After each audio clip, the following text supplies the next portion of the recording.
मेरे प्यारे शिक्षकों, अनुदेशकों, शिक्षा मित्रों, आंगनवाड़ी सहायिकाओं और हमारे प्यारे प्यारे अभिभावकगण, अभी आपके लिए थोड़ा सा स्कूल रेडीनेस का प्रोग्राम क्या कराना है पहले हफ्ते में, चलिए इस पर बात कर सकते हैं। आज हम लोग जानेंगे कि हम लोगों को पहले सप्ताह में कौन सा कार्यक्रम कराना है। चलिए देखिए, ये आ चुका है और इसको हम लोग देख लेते हैं, ओपन करते हैं। जैसा PDF रीडिंग कैंपेन में आता था वैसा ही इसमें आ रहा है और चलिए हम लोग इसको देख लेते हैं कि क्या कराना है पहले सप्ताह में। देखिए, आपके सामने लिखा है विद्या प्रवेश आधारित स्कूल रेडीनेस। जाहिर सी बात है, ये हमारे छोटे बच्चों के लिए है, क्लास 1 के बच्चों के लिए है और इसका हमें ध्यान रखना होगा कि हमारे क्लास 1 के बच्चों को संडे, मंडे, ट्यूसडे मतलब प्रतिदिन के हिसाब से क्या कराना है। चलिए देख लेते हैं। तो देखिए, सबसे पहले कल आपका मंडे है। मंडे को आपको क्या कराना है? स्वागत है, सबसे पहले प्रार्थना है, व्यायाम है, स्वास्थ्य जांच है। फिर बच्चे कक्षा में उपलब्ध सामग्रियों से स्वतंत्र रूप से खोलेंगे, निर्माण कार्य करेंगे, जोड़ तोड़ मतलब जो भी हमारे पास TLM होते हैं वो हम अपने बच्चों को देंगे। फिर क्या करना है? भाषा और साक्षरता कौशल। देखिए, सेकंड वो स्वतंत्र खेल के बाद पहले मॉर्निंग सर्कल टाइम है, फिर स्वतंत्र खेल है और फिर भाषा और साक्षरता कौशल है। देखिए, उसके जस्ट नीचे लिखा है लिंक ब्लू कलर से, इसको हम लोग टच करेंगे और देखेंगे कि क्या ये बता रहा है। देखिए, ये खुल गया। चलिए, गुड मॉर्निंग एवरीबॉडी। पेरेंट्स जिन्हें लगता है कि पढ़ाई की प्रोग्रेस इस साल रुक गई है, कछुआ और खरगोश की कहानी। इस कहानी के वीडियो को ध्यान से 2 बार देखिए और सुनिए, उसके बाद हम इस पर बातचीत करेंगे। कहानी का नाम है कछुआ और खरगोश। कहानी सुनना और उसका आनंद लेना, साथ ही उसे समझकर कुछ सरल प्रश्नों का उत्तर देना। एक बार खरगोश ने कछुए को अपने साथ दौड़ लगाने को कहा। कछुए ने उसकी बात मान ली। दौड़ शुरू हुई। खरगोश तेजी से भागा। काफी आगे जाने पर पीछे मुड़कर देखा तो कछुआ नजर नहीं आया। उसने मन ही मन सोचा, कछुए को तो यहाँ तक आने में बहुत समय लगेगा, चलो थोड़ी देर आराम कर लेते हैं। वह एक पेड़ के नीचे लेट गया। लेटे लेटे कब उसकी आंख लग गई पता ही नहीं चला। इधर कछुआ धीरे धीरे लगातार चलता रहा। खरगोश गहरी नींद में सो रहा था। इधर कछुआ पहुंच चुका था। अचानक खरगोश की आंख खुली। खरगोश तेजी से भागा, लेकिन तब तक बहुत देर हो चुकी थी। कछुआ दौड़ जीत गया। बच्चों, आपको ये कहानी कैसी लगी? अच्छी लगी ना? हाँ, मुझे पता है सबको अच्छी लगी होगी। अब हम इस पर थोड़ी बातचीत कर लेते हैं। खरगोश ने कछुए को क्या करने को कहा? खरगोश ने कछुए को दौड़ लगाने को कहा। अच्छा बताया। जब खरगोश को कछुआ पीछे नहीं दिखा तो उसने क्या करने का सोचा? सही बताया है। अब बताओ, दौड़ के दौरान कौन सो गया था? अच्छा बताया। कछुआ तो खरगोश से धीरे दौड़ता है, तो आपको क्या लगता है वह दौड़ कैसे जीत गया? सही बताया है। अब बताओ, आपने कछुए और खरगोश की कहानी से क्या सीखा है? ये तो अच्छा जवाब दिया आपने। अभी हमने कछुआ और खरगोश की कहानी सुनी है और बातचीत भी की है। अब आपको अपनी कॉपी में खरगोश और कछुए का चित्र बनाना है और रंग भी भरना। और हाँ, देखा आपने और साक्षरता कौशल में हमें कौन सा वीडियो दिखाना है। इसी तरीके तरीके से कई वीडियोस ऐसे हैं जो हमारे शिक्षकों को, हमारे अभिभावकों को देखने होंगे और फिर अपने बच्चों से कराना है। तो ये कला संबंधित जो गतिविधि है, क्रम्पल करना, मोड़ तोड़कर कागज़ के बड़े आकार की गेंद बनाना। तो इसमें क्या करेंगे आप, ये जो लिंक लिखा हुआ है इसको टच करके इसको आप देख लेंगे और फिर अपने बच्चों से कराना है।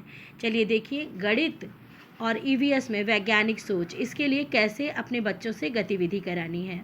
इसको भी ये जो लिंक लिखा हुआ है इसको टच करेंगे तो ये ओपन हो जाएगा और इसको खोलेंगे तो इसमें आपको कैसे करना है ये पता चल जाएगा और फिर उसके बाद हम लोग अपने बच्चों के साथ वैसी ही गतिविधि कराएंगे। चलिए इसको हम लोग खोल लेते हैं। सोमवार के दिन यानी कल हम लोग चहक प्रोग्राम कराएंगे और उसके साथों साथ ये सारी गतिविधि कराएंगे, प्लस हमें अपने बच्चों का आकलन भी कर लेना है। अभी अभी हमारे जिला बेसिक शिक्षा अधिकारी का आदेश आया है, जिस विद्यालय में सबसे ज़्यादा नामांकन होगा, सबसे ज़्यादा आकलन होगा बच्चे का क्लास 1 में, उसको हम ब्लॉक ऑफ द स्कूल का अवार्ड देंगे। तो हमें सभी शिक्षकों को, सभी अनुदेशकों को, सभी शिक्षा मित्रों को बहुत बहुत बधाई कि आप सब इसके लिए आगे बढ़ें।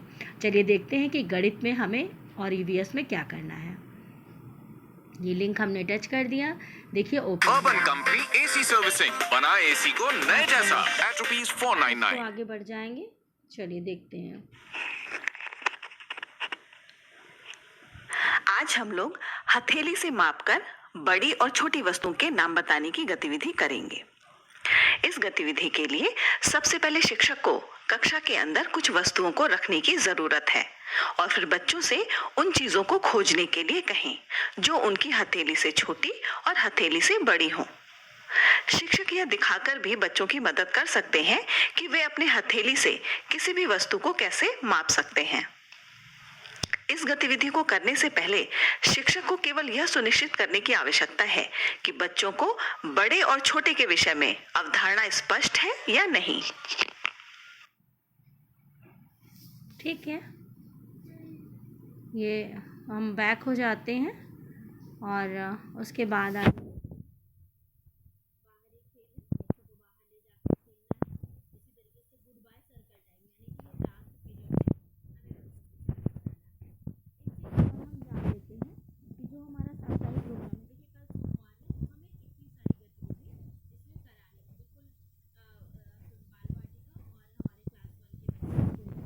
जो बाल वाटिका यानी कि जो आंगनवाड़ी हमारे विद्यालय में चल रही है या हमारे पड़ोस के विद्यालय में चल रही है, तो हमारा नोडल शिक्षक या जो भी शिक्षक उस दिन है वो उस कार्य को देखेगा कि वहाँ भी इन चीज़ों को कराया जाए।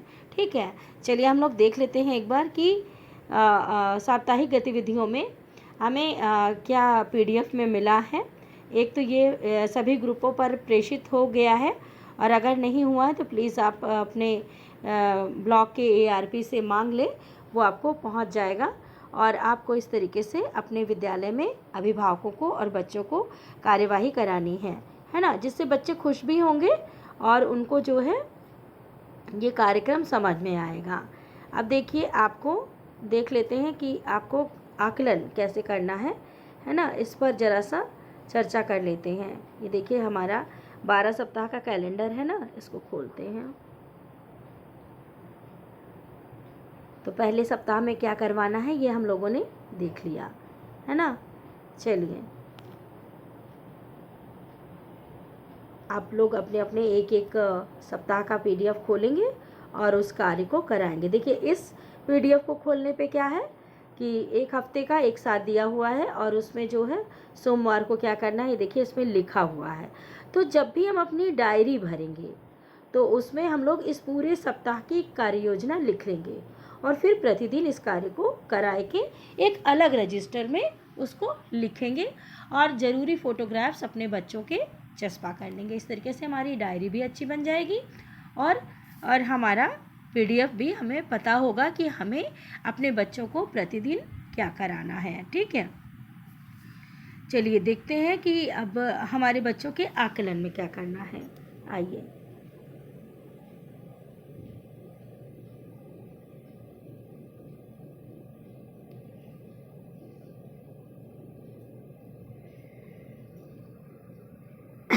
सॉरी,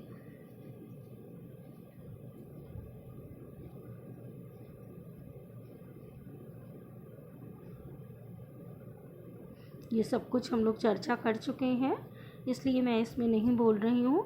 मैं सीधे आकलन वाले पेज पर आऊँगी और सीधे हमें ये है, देखिए एक तो बच्चों का सतत आकलन है, उसमें क्या करना है, 3 माह की गतिविधि आधारित विद्यालयी तैयारी कार्यक्रम प्रारंभ करने के साथ ही नोडल शिक्षक द्वारा छात्र के संज्ञानात्मक स्वास्थ्य संबंधी विभिन्न बिंदुओं पर आकलन किया जाना है और ऑब्जर्वेशन द्वारा संकेतांकों पर छात्र का आकलन 3 श्रेणियों में किया जाएगा। आकलन करते समय इस बात का ध्यान रखना है कि हमारे बच्चे ये ना जाने कि उनका किसी तरीके से टेस्ट लिया जा रहा है, ठीक है। 12 सप्ताह के गतिविधि कैलेंडर की समाप्ति के पश्चात पुनः छात्र का प्रगति आकलन किया जाएगा। मतलब पहले हम लोगों को अभी ये करना था। देखिए एक तो ये आकलन प्रपत्र हमारा आपके सामने है ना। इसके मुख्य बिंदु आकलन 2 बार होगा, एक मॉड्यूल के शुरुआती पहले 2 हफ्तों में और दूसरा मॉड्यूल के अंत में। यह आकलन परीक्षा बिल्कुल नहीं है, ये तनाव मुक्त वातावरण में होना है। रेटिंग स्केल 1 से 3 का होगा। स्वयं करते हैं तो 1st ग्रेड उन्हें मिल रहा है, मदद से करते हैं तो 2nd ग्रेड उन्हें मिलता है और नहीं कर पाते हैं तो 3rd ग्रेड उन्हें मिलता है। इस तरीके से इसका आकलन किया जाएगा। दोनों आकलनों में अधिकांश संकेतक समान रहेंगे ताकि बच्चों की प्रगति का पता लगाया जा सके।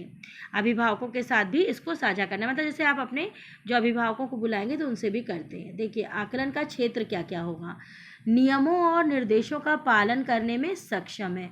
हम बच्चों से छोटी छोटी बातें करते हैं, अगर वो उसको सुनकर समझते हैं तो वो अपने आप ये समझ लीजिए कि उनका ग्रेड 1 रहेगा।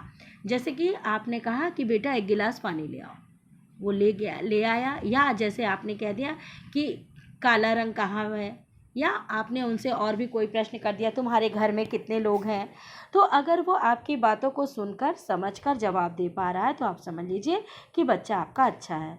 भावनाओं और ज़रूरतों को व्यक्त कर पाना, इसमें क्या करना है, भावनाएं और ज़रूरतें हम सभी लोग समझते हैं। अगर उसको दुख है, रो रहा है, तो वो बता पाए कि क्यों रो रहा है, और अगर उसको प्यास लगी है, वो पानी पीने जाना चाहता है, आपसे पूछ पा रहा है, तो ये भी उसके कहने का मतलब है कि आकलन जो है बेहद ही आसान तरीके से हमें करना है। हमारे नित्य जो रेगुलर काम है हमारे, उसी तरीके से हमें अपने बच्चों को आकलन भी उसी क्रिया में कर लेना। आप ये देखेंगे कि आप कोई गतिविधि करा रहे हैं, उसके दौरान भी आप अपने बच्चों का आकलन कर पा रहे हैं। तो इस तरीके से हम अपने बच्चों की ग्रेडिंग कर लेंगे।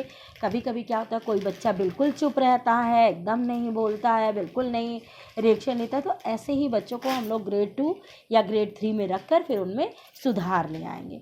तो ये तो हुआ कल चहक प्रोग्राम कराना है, ज़्यादा से ज़्यादा नामांकन करना है, ज़्यादा से ज़्यादा आकलन करना है। आकलन कैसे करना है, ये सारी बातें आपको हम लोगों ने चर्चा में बता दी है ना। ये हमारे 10 बिंदु हैं जिस पर हमें अपने बच्चों से बात करनी है। ये आकलन का प्रपत्र मैं अलग से जो है आपको शेयर कर दूंगी, या आप इसको देख रहे हैं, आप इसका स्क्रीनशॉट ले सकते हैं कि कैसे आकलन करना है।